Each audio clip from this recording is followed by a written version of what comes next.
Hey guys, I am so excited to be filming this video for you today. I finally have another bullet journaling video to show you guys. As you know, if you've watched my channel for any amount of time, most of my videos are about planner comparisons or new planners that I see that I want to give a try and buy and review. So it should come as no surprise to you that I'm back yet again in a different type of planner. So I'm a firm believer in planner piece is more about the journey than it is the destination. And I think that different planners work for different people at different chapters of their life. And so I don't think there should be any shame if you are switching between planners. Maybe the Erin Condren works for you right now. Maybe a ring-bound planner works for you right now. Maybe the bullet journal works for you right now. Every planner system out there has its pluses and its minuses, and every planner has a specific need that it fills the best at a certain point in time. So right now for me, because of the way my schedule and my husband's schedule is going, the bullet journal is working really, really well for me. And I've also, another thing that I like to do in my videos is kind of tweak and try new ideas and new hacks and things like that. And so some of the things about the bullet journal in the past that have been challenges for me, I've addressed in this iteration of the bullet journal. So I'm going to take you guys through kind of how I have it set up right now and take you through how I'm getting around some of the things that are challenges for me when I'm in a bullet journal. So the first thing you can see that I have on here is what's called a Planny pack. This is from Erin Condren. She came out with these, I believe, last year, and I think it's absolutely brilliant. You can slip it onto pretty much any planner size. This fits on my 7x9 Erin Condren and also on top of my A5 Leuchtturm perfectly. One of the things about the bullet journal is because the design of it, you use just literally any notebook, it doesn't have any place to really store pens or supplies that you might need for it. I don't know about you guys, but I am a planner supply hoarder and I cannot get rid of anything that I own planner-wise, regardless of if I haven't even used it or touched it for months and months and months. So the reason I can't get rid of that stuff is because of examples like this. It kind of hit me like a bolt. I was, sitting there messing with my bullet journal and I was like, I love the bullet journal, but I don't know where to put my pen and my supplies and all that stuff. Like in a personal size planner, there's pockets and pen loops, and in an Erin Condren, I usually just stuck my pen inside the coil, and then we also have the pockets in the back, but you don't really have that with a bullet journal notebook. It just kind of hit me. The Erin Condren Planny pack would be perfect for this, and it really is. So I'm going to take you guys through what's in my little Planny pack. You can slip the Planny pack over, the entirety of the planner, but I just have it kind of on the front cover, and I'm just going to pull it off and show you guys what I have inside. I'll move this to the side. There's the main zipper compartment, and then there is a pocket on the back. In the pocket on the back, I have just some page flags and a like a sticky notepad. And because the pressure of this elastic holds it against the notebook, I have not had any of this stuff fall out. And then inside the zipper pouch, I have some pretty basic supplies, I think, that go with bullet journaling. I have a couple different types of pens. I love my Pilot G2 pens. These are fantastic. This is a Papermate Flare. These tend to dry a little bit faster, so I have one of these in here just in case if I need the ink to dry quicker. I like the way the G2 writes better, but it does tend to be a little bit slower in the ink drying department. I have the 4 set of, I just bought this on Amazon. It is the Faber, Castel, the Pitt artist pens in a 4-pack of super fine, fine, medium, and the brush tip. Here is a little bit better up close view of from top to bottom, super fine, fine, medium, and then the brush tip. Sorry for my beat up looking hands, that CrossFit life, So I just bought this set of pens from Amazon, and I think it's kind of the perfect set because it has like a small, medium, large nib, and then the brush nib. So pretty much anything that you could ever want to draw in your bullet journal, you have nib sizes for it. I also have just a mechanical pencil and an eraser. I will leave links down in the description box below to all of the supplies that I refer to in this video. And then I got this mini whiteout from Office Depot. It came in a pack of like 4 or something like that. And then I also have 3 different Stabilos that I keep in the pouch as well. I have gray just as an alternative to a black pen. I have navy for marking things that pertain to my husband because he's in the Navy and the pen is navy. I know, so clever. And then whatever monthly color scheme that I'm using, I will keep a 3rd or 4th pen in that color as well. Green for March right now. Okay, so all of that fits inside this Planny pack really well. I think it's kind of like the perfect little vessel for storing all these things. And then it just slips on top of the cover of this, and this little package, you know, it fits perfectly inside of my purse. And I'm the kind of person that, like, unless the 2 things are attached, I'm gonna forget one or the other. So you can also use, I know that this is a really popular pencil pouch. I got this on Amazon as well. This is a really nice little pouch. I like it a lot. It's slim, it holds quite a bit, but like literally unless this thing is attached to my planner, I'm gonna forget it. Another big issue people run into with the bullet journal is future planning, and that is something that's definitely held me back from using the bullet journal all day, every day for the rest of my life. There's a couple things that people have developed to try to get around that. You can use the monthly log as a writer instructs in his original bullet journal video. Some people need to plan further out than just one month ahead though. There is something called a future log, which I have one of those in here. I'll show you. I've abandoned it because I have a different way that I'm getting around that now. And then there's also something called a Calendex, which I am hoping to do a video just on future planning in the bullet journal. For right now, I'm going to show you what I am using. I did try a future log, but that's not my favorite layout. I definitely like to have a traditional looking calendar layout. And so I'm going to show you guys what I developed for my Leuchtturm. So this is a printable, this is available in my Etsy shop. Again, that will be linked down below, but this is a printable year-long calendar that slips in and out of the pocket in the back of the Leuchtturm. So I believe Moleskine has a pocket like this as well, but the Leuchtturm has this awesome pocket. In the pocket I also keep some checks, just couple blank checks, and some stamps. So those just sit in the back pocket here. But this is a very thin saddle stitched style booklet, just like a Midori Traveler's Notebook is made. I will put the link to how to saddle stitch your own Traveler's Notebooks up above. I have a video on that.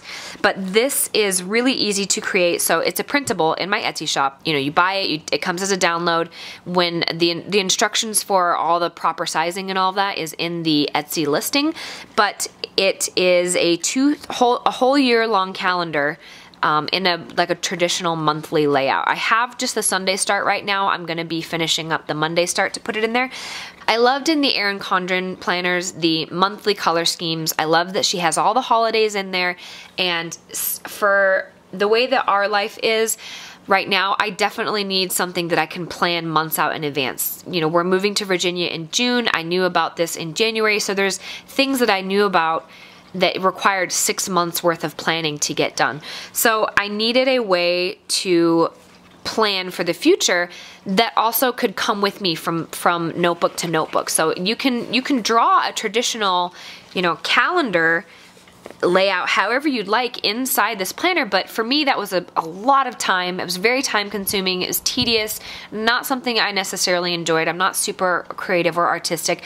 And then you might spend, you know, a couple hours drawing monthly layouts in here for the whole year, and then if this bullet journal doesn't last you the whole year, you just did all that work for nothing. So this insert can slip in and out of the pocket. It takes up almost no space.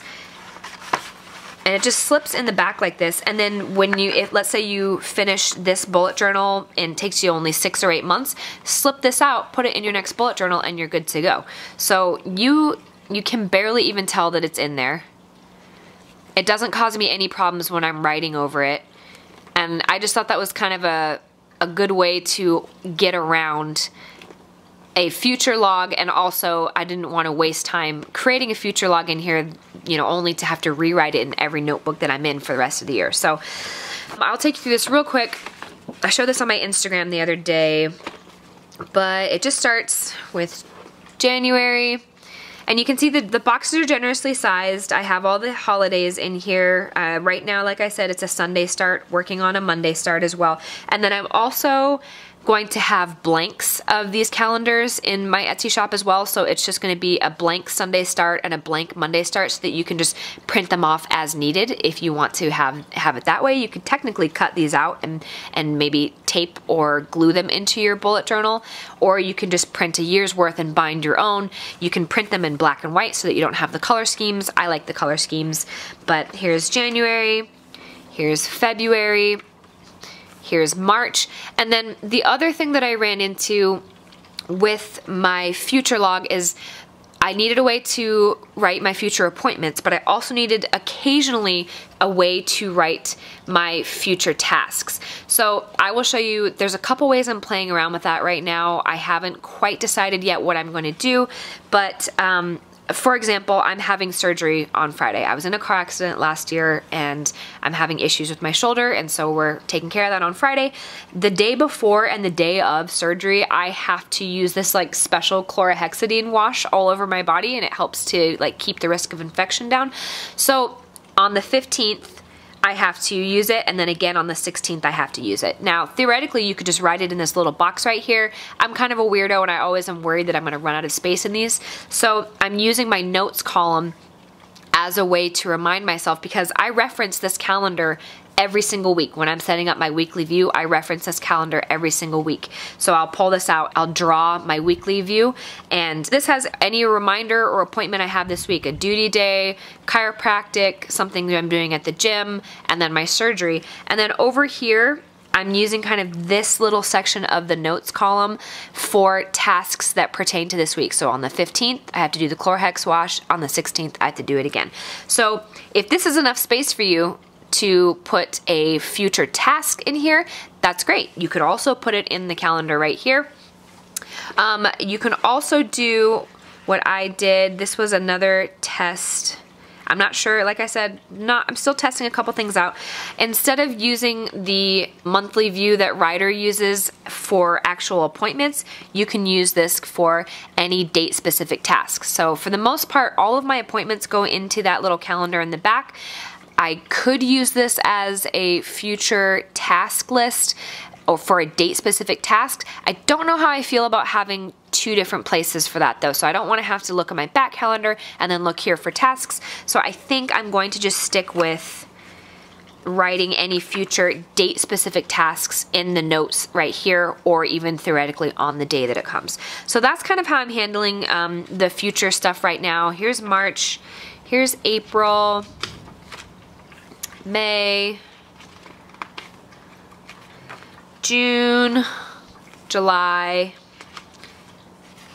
August, September, October, November, December, and then there's a couple pages in the back that are just blank that to use as whatever you need. So I'm really excited about this. This has actually been working really well for me for at least 4 weeks now. So that is how I'm handling my future tasks.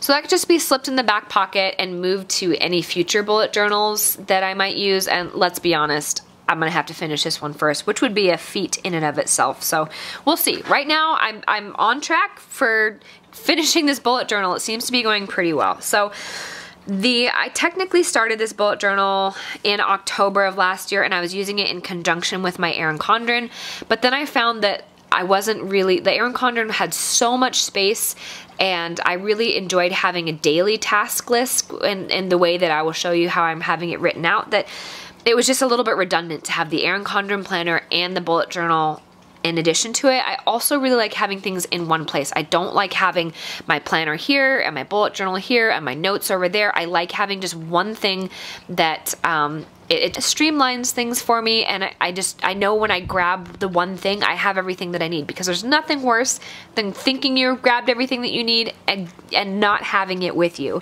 So this is the index. I use the index in a very traditional way. Anytime I start a new month, I will kind of bold it and put it in there. This contains collections, lists, things like that. So this was the first little doodle thing that I did in October. I started the doodle with us in March. Unless it's something that I have like step-by-step instructions, which for this one there were daily step-by-step instructions for how to draw this stuff.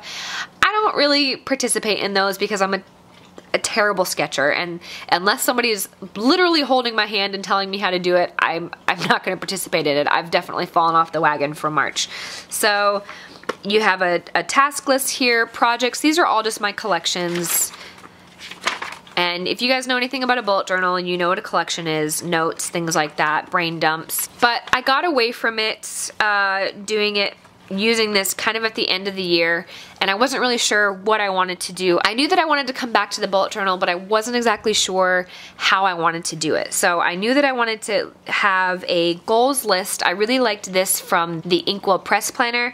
There was a goals page at the beginning of every month, and so I've kind of just adapted that for myself.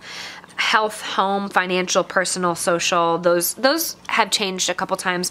This is a January to-dos list of all the things that got migrated over from December, and then I start right into my dailies here. I wasn't sure how I was going to do a month view yet, but I do know that these dailies work really, really well for me. I really like creating these the night before I go to bed as kind of like a final brain dump for the day and everything that I'm hoping to complete for the next day. Here is my sort of I'm not great about filling in my tracker, so I did a lot more than it shows on here, but this is like my habits tracker. This is my household and cleaning tracker. I may or may not combine these into one in April. I'm not quite sure yet. And then this is technically a future log. I'm going to go over this more in detail when I do a how to plan future events video, but basically you can either do 6 months here and 6 months here, 3 months here, 3 months here, two, whatever. But again, you run into the issue of we have no idea how long this bullet journal is going to last us, so you may not do enough months or you may do too many months. But basically each column is a month, and then as events come to you, you write them in here, and then you will notate, you know, the month that it occurs in and then the date over here. This is a really great future log system. I just don't like the way that it looks visually. I much prefer a traditional calendar like I have in my insert. So that's what a future log looks like. Here's an important dates page. You could technically use those blank pages in the back of my insert as an important dates page. That way you can just take it with you from planner to planner. This one wouldn't be too big of an issue for me to rewrite in every new bullet journal that I start, because there's not a whole lot of dates on here.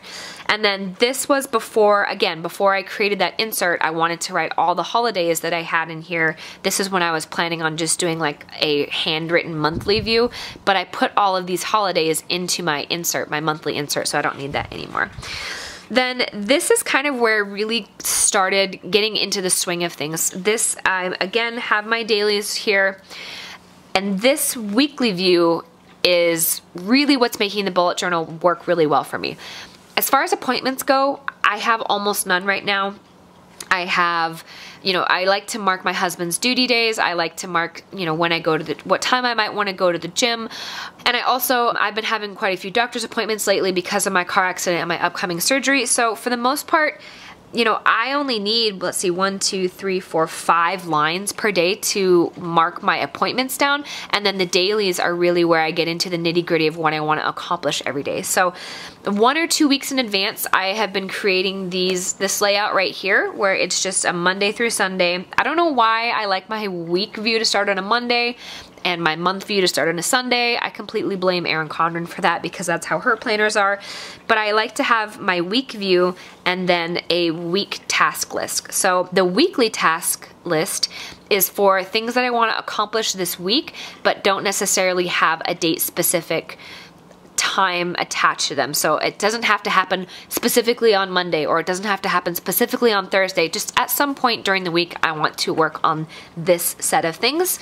You could also use this space at the bottom for like your menu, or a lot of people get really creative. I'm really basic. I just need to know what my appointments are, some of the tasks I want to complete this week, and then suss out what my daily to-do checklist looks like. So continuing on, we have more dailies. We have a January spending page, which let's hope I can blur those numbers out. If not, I will be cutting this segment out. But here's my January spending. I've never really done this before on paper. I can see it in my bank when I look at it, but it really is quite an eye-opener when you are having to record every single time you spend money physically in a log and then tallying that up. That really helped me kind of focus on where I'm spending my money and where I can start doing a little bit better in that area. This is a cleaning calendar. I need to update it, but I just right now taped it in. This is my most updated version of my cleaning calendar that came from my Filofax. Ruby, my dog, she was having some bathroom issues. She's getting older, you know, so I keep track of all that stuff. And as a former animal trainer, you are very attuned to what comes out the back end of your animals because it's an excellent indicator of health. She went through a couple days of having some bathroom issues, and so I knew that I was gonna make a vet appointment if it didn't start getting better, and so I started tracking everything, and she ended up getting better and everything went back to normal. But that's the beauty of the bullet journal, is you can literally just title any page whatever you want, and you can use it as a tracker. If this was your kid, then, you know, maybe they had a fever or they were having bathroom issues, you can title it, you know, whatever tracker, and just take these notes. And then if you do end up going to the doctor, you can take this with you and you have all this information with you.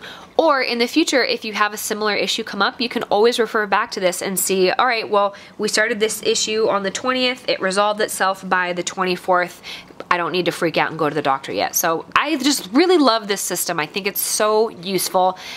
Still working on tweaking it a little bit, as always. I like to tweak things. This was another attempt at the traditional writer monthly setup. I just can't do this. I cannot do this view right here, and I'm always so afraid that I'm going to run out of space. As you can see on the 14th, there's 2 holidays, and I had a dentist appointment, and I'm already out of space. So if there was another appointment that had to happen on this day, you're kind of SOL on that. Whereas with my big insert, you're not going to have that space issue. Those boxes are much bigger, have a lot more space on them. Then again, same kind of weekly layout. This was just very black and white. And this takes no time to draw. That was another thing that an issue I have with the bullet journal. Some people are super artistic and super creative, and it's a fun outlet for them to draw these beautiful layouts. For me, this is a tool. I needed to be able to draw something very quickly. This takes me like 3 minutes to draw this whole thing in, and then you'll see in future spreads I add a little bit of color, but that's about the extent of my creative liberty, is adding a little bit of color here and there. So appointments this week, and then again into more dailies, February spending, and I was just kind of dabbling in this for the month of January and February, not quite sure if I had wanted to completely transition yet. And then come March, I made a full transition because I'd kind of worked out all the little kinks and issues that I was having. So this is where I start to use a little bit of color. I transcribed, you know, an important date at the top, the 28th. It was my sister's birthday, or if it was a holiday, I would write that at the top in, you know, in a color, so it kind of stands out a little bit. But this is so basic and so easy and so useful for me. Like, it's perfect right now. Perfect. Let's not jinx it though. Again, a shining example of my lack of creative ability. This was about all I could muster. I'm hoping maybe in April to follow somebody else's tutorial, like a plan with me, and if I can see something and watch somebody doing it, I can generally copy it pretty well, but heaven forbid I have to come up with something creative on my own. I mean, that's about it, you guys.